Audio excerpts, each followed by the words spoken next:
Welcome into segment 2 of Women's Wednesday here on MAAC Mania. Let's recap last week's game, starting off with Thursday. That was on the 12th of February. Merrimack against Marist in the McCann Arena. What a matchup it was. Merrimack took down Marist in overtime, 77-72. Madison Roman led the way, 23 points, 11 rebounds, 5 steals. She's been a very underrated player in the MAAC this year. She's been incredible, and she showed it against Marist here.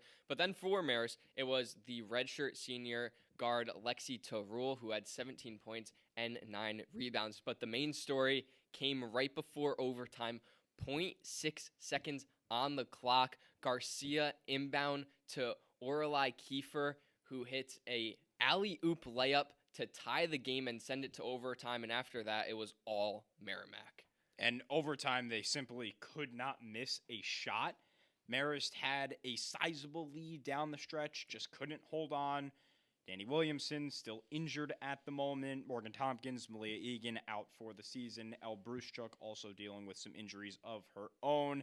So the injury bug definitely biting the Red Foxes, but they had a really good game against a top contender, which should have propelled them momentum-wise into Valentine's Day, but we'll get to the results in just a second there. After we talk about the lowest conference scoring game of the 2025-2026 season for MAAC women's basketball, 6 total points lower than Iona at Rider on the 22nd of January.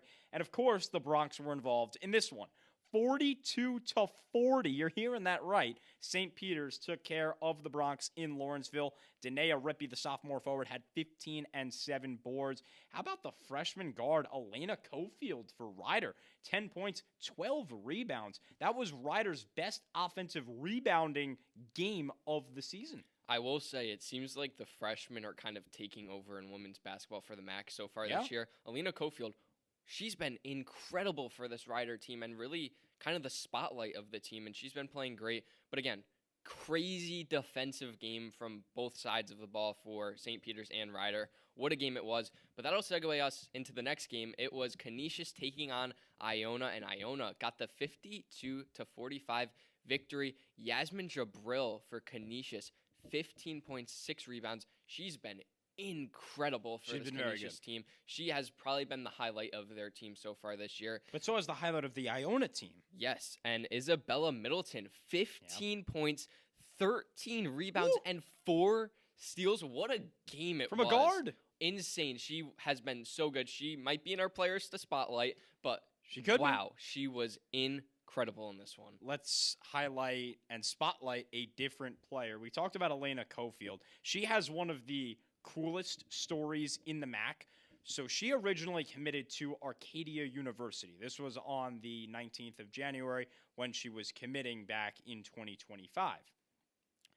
Her head coach ends up taking the job at Rider, new head coach for Rider, and she said, no, I want her on my team. I want Cofield on my squad. And that is what she did. She took Cofield from D3 Arcadia University up to the Division I level at Rider University, and she has been doing a really good job in the MAAC. Probably not going to win MAAC Freshman of the Year, MAAC Rookie of the Year, but still a really impressive story for Cofield. And with that, let's talk about Siena Quinnipiac. Not necessarily the greatest of games. Bobcats took care of the Saints 62-40 at home, M&T Bank Arena. Freshman guard Kaya Rain Tucker with 10 points, 16 rebounds. Really impressive day for her. Again, storyline to come, injury to talk about, and it became official, posted on the Siena Women's Basketball Instagram. We'll talk about that a little bit later. You probably know who it is since I'm talking about Kaya Rain Tucker, and I'm not talking about this specific player. Ella O'Donnell on the other side, the senior forward, 14 points and 9 boards. With Rider's loss, Siena officially clinched a postseason berth on that Thursday. And I'll break it to you now. Freshman phenom Francesca Shiro, limited to 22 minutes in this game after leaving with what was then an apparent upper body injury. Later specified on the Quinnipiac Fairfield broadcast that it was an apparent left wrist injury requiring x-rays and likely ending her season, and then confirmed from that Instagram post today it is a left arm injury, and she is done for the remainder of the season. You will not see the what going into the playoffs, had she been healthy, likely have been the MAAC Rookie of the Year. You will not see her in the remaining slate for Siena, nor will you see her down on the boardwalk at Jim Whelan Boardwalk Hall. Yeah, this is a huge blow for Siena. I mean, they were playing great basketball. Obviously, they were on a 2-game skid, but they were ranked 5th in the MAAC coming into this injury, and she has been so phenomenal. She's their team. She really is. She holds it together. She's the glue guy, as some people might say. She is. She really has been so special for the Siena team, and you hate to see this, especially so late 100%. In the season. It's really heartbreaking. Obviously, it comes with some teams, but for the Siena team, they've been playing great all year, and it really does suck to see. The only silver lining, maybe, is that she might not have enough film to go to another school if maybe other schools were looking at her. So you can't even definitively say it because you never know what Shiro's going to do and what her family is going to decide. But it does look likely that she's going to stay with Siena. None of the details of the injury have been released publicly, so we don't know if she's going to play next year. You hope that her health is not in jeopardy because she's just so fun to watch in this MAAC conference, just like the Fairfield Stags. Yeah, we motioned right into the Fairfield Stags, a 69-43 victory over the Mount. It was junior roadrunner Megan Anderson with 17 points, highlighting this Fairfield team who has been so great all year. And then a junior for the Mount, Kayla Lindsay. She had 9 points and 7 rebounds. But this Fairfield team, they are like a freight train in MAAC basketball. 5 wins in a row. This was their 4th in a row leading into Saturday's games. And Saturday's game was a pretty important one. It was the Stags against the Bobcats. We'll spoil that a little bit early. Megan Anderson, by the way, of course, the preseason player of the year for the MAAC. Last game on that Thursday was Niagara and Manhattan at Dratty Gymnasium. The Jaspers took care of the Purple Eagles 60-42. Colette Mulderig with 16 points, 6 boards, 4 blocks, the graduate forward. She is a blocks machine, with the loss, Niagara officially eliminated from postseason contention. Yeah, it was pretty rough for Niagara, but like we said, there were still some bright spots to the team, and they can also do some stuff in this MAAC these last few weeks. They could take out Ryder of MAAC tournament play. They could boost Ryder into the tournament. Yeah. But leading that in right into Saturday's games, it was the Ryder Bronx taking on the Marist Red Foxes, and an absolute shocker. Ryder wins 56-43 against Marist in what was probably their biggest game of the year. Has to be. 100%. Has to be. But to highlight it, freshman Justine Henry, 19 points, 10 rebounds, a little sneak peek to something later. She might have won an award this week. Might or might not have. She's been great. And then Elia McIver, 19 points, 6 rebounds for the Ryder Bronx. Ryder led for nearly 29 minutes in this game. Second half. Insane. They led for the entirety of the second half, and as a result, they have a favorable schedule moving in. Again, we'll talk about it when we talk about the Ryder-specific storylines. One of the teams they're going to play is Niagara. They lost in New Rock City to the Gales, 72-55. Chastity Wilson did put up 21 for the Purple Eagles, the freshman guard. She is definitely a highlight of the team. If they can retain her, she's only a freshman. She'll get better with time. She's a real scoring threat. And Isabella Middleton, again, popping off 20 points, 10 boards, and 3 steals with the victory. Iona punched their ticket to Atlantic City. Middleton this week, so good.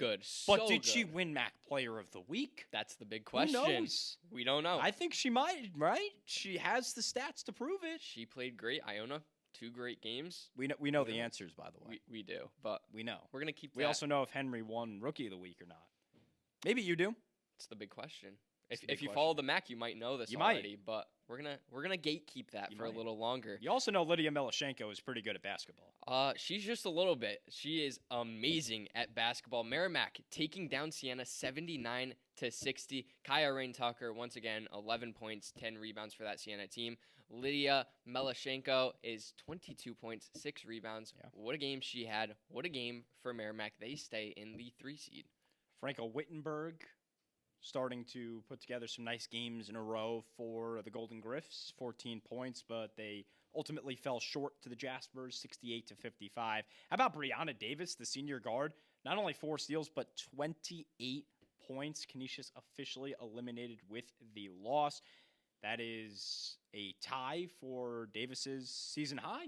She's pretty important. She's been great, and again, maybe she won Player of the Week. We don't know. She could have. I mean, that's a really nice performance, right?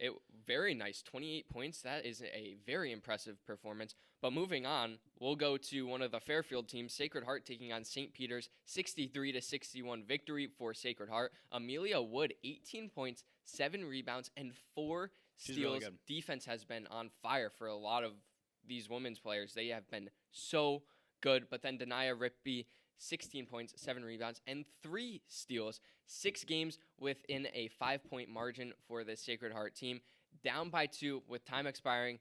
St. Peter's had 2 clean layup looks on the last possession, but could not convert on the buzzer beater layup, therefore ending in a victory for Sacred Heart. It was an intense game, what looked to be comeback for the Peacocks, but they just simply could not pull it off. As JJ said, missing those last 2 layup attempts. Let's turn it over to what I previewed, obviously, as the game of the week, and I think many people did. The MAAC only had 1 ESPNU flex for women's basketball this year, and obviously the first matchup between these squads was flex to it, and that is Fairfield and Quinnipiac. Now, the last time these two teams played, Quinnipiac never trailed, and they were on the road at Mahoney Arena. This time, they're in M&T Bank Arena, right? All of their fans are going to come and show out. They should have a really good game. They lost by 12. The Stags, 75. The Bobcats, 63. Ella O'Donnell had 14 points, but you got to talk about Katie Lamro, who I think is going to be the player of the year.